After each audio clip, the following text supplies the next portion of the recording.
ಸಭಾಸ್ಥಳವನ್ನು ಸೇರಿ ರಾಜಕೀಯದ ಬಗ್ಗೆ ವಿಚಾರ ವಿನಿಮಯ ಮಾಡಿ ಒಂದು ಕೊರತೆ ಏನಾದರೂ ತೊಂದರೆ ಆದಿದ್ದು ನಮಗೆ ಸಮಾಧಾನ ನಾವು ಪರಿಹಾರ ಕೊಡಬೇಕಾಗಿರುವ ಕೊಟ್ಟು ಸಭೆಯನ್ನು ಮುಕ್ತಾಯಗೊಳಿಸಿ ಅಮಾತ್ಯ ಒಡೆಯ ಈಗ ನಿನ್ನೆ ಹೇಳುವ ಮಾತ್ಯ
ನಾಡಾಡಿಗರ ಮಾತು ಯಾಕೆ ಮಾತಾಡಿದೆ ಯಾಕೆ ಹತ್ತಲ್ಲ ಹಲವರಲ್ಲ ಒಬ್ಬಳೇ ಮಕ್ಕಳು ರುಕ್ಮ ಭೂಪನ ಸುತೆಯಾದ ರುಕ್ಮಾವತಿ ಎನ್ನುವ ಹೆಸರನ್ನಿಟ್ಟೆ ಯೋಗ್ಯ ಗುರುಕುಲದಲ್ಲಿ ಸೇರಿ ಸಕಲ ವಿದ್ಯಾ ಅಭ್ಯಾಸ ಮಾಡಿ ಅರಮನೆಯನ್ನ ಸೇರಿದ್ದಾರೆ ಮಗಳು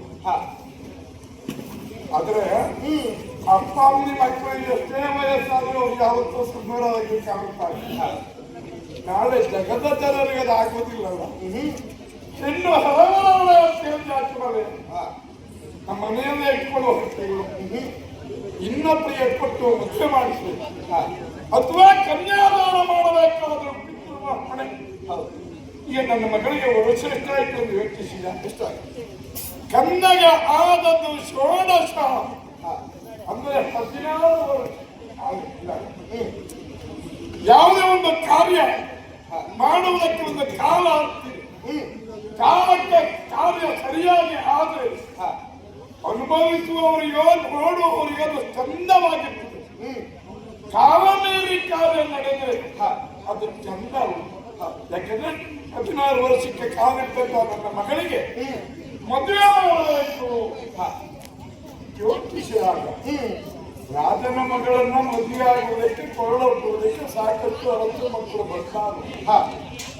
ಹಾಗೆಲ್ಲ ಕೊಡ್ಲಿಕ್ಕೆ ಆಗ್ತದ ಇಲ್ವೇ? ಮರ ನೋಡಿ ಬಳ್ಳಿ ನಡಿ, ಜಲ ನೋಡಿ ಬಾವಿ ತೆಗೀರಿ. ಇದು ಒಂದು ಗಾದೆಯ ಮಾತು. ಇದು ವೇದಕ್ಕೂ ಮಿತಿಯಾದ ಹೆಣ್ಣನ್ನು ಕೊಡುವಾಗ ಅವರ ಕುಲ, ಅವರ ಮನತನ, ಅವರ ನಡತೆ, ನಡವಳಿಕೆ, ಆಚಾರ, ವಿಚಾರ ಇದನ್ನೆಲ್ಲ ನಾವು ಚೆನ್ನಾಗಿ ಆಲೋಚಿಸಬೇಕು. ಸಾಕಷ್ಟು ಹುಡುಗರ ಬಗ್ಗೆ ನಾನು ಯೋಚಿಸಿದೆ. ನನ್ನ ಮಗಳಿಗೆ ಸರಿಯಾದ ವರ ನನ್ನ ಗಮನಕ್ಕೆ ಬಾರದೆ ಸಿಗದೇ ಹೋಗುವ. ನೀನು ನನ್ನ ದೇಶದ ನಮ್ಮ ಉನ್ನತಿಗಾಗಿದ್ದವ. ನಿನ್ನ ಗಮನದಂತ ಸಮರ್ಥ ವರ ಇದ್ದದ್ದು ಹೌದಾ?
ಅಮಾತ್ಯ ದೀಪದ ಬುಡದಲ್ಲಿ ಕತ್ತಲೆ ಇದೆ. ಅದು ಸಹಜನು.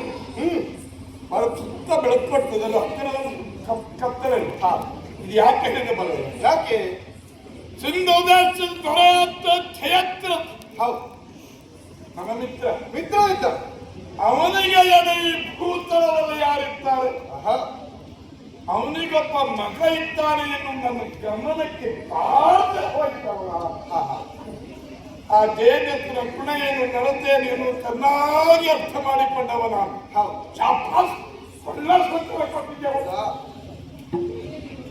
ಶುಭ ಶೀಘ್ರ ಹೊತ್ತು ಕರೆಯುವುದು ರುಕ್ಮಾವತಿ ಕಲ್ಯಾಣ ನಾಟಕ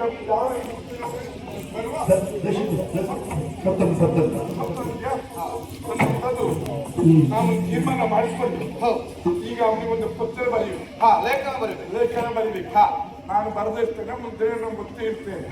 ಆದಷ್ಟು ಬೇಗ ಅವನಿಗೆ ಕಳುಹಿಸಿ ಅವನನ್ನ ಕರೆಸ್ಕೊಳ್ಳೋಣ.